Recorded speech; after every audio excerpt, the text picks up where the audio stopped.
神農爺爺，我返嚟啦！我想學多啲有關中醫藥嘅新知識啊！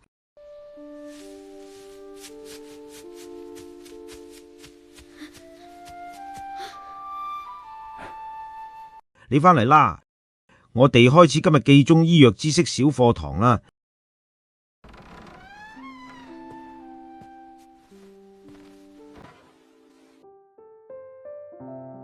神農爺爺，我個鼻塞到唔通氣，周身凍冰冰。唔驚，阿爺教你用中醫調理，幾日就好。你呢個係風寒感冒，冇發高燒，唔使怕。風寒係咪凍親就會咁啊？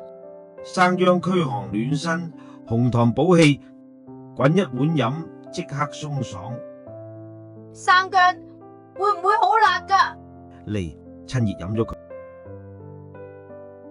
唔算好辣，有少少甜，飲完個肚暖粒粒。係啦，飲完出少少汗，寒氣就走啦。按呢個合谷穴虎口位置，按3分鐘，鼻塞就通啦。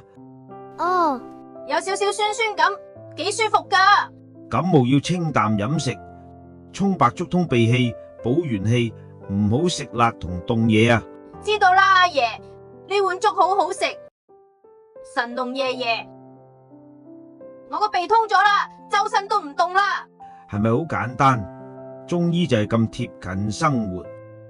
記住啦，感冒唔使慌，中醫小妙招，居家就可以護理。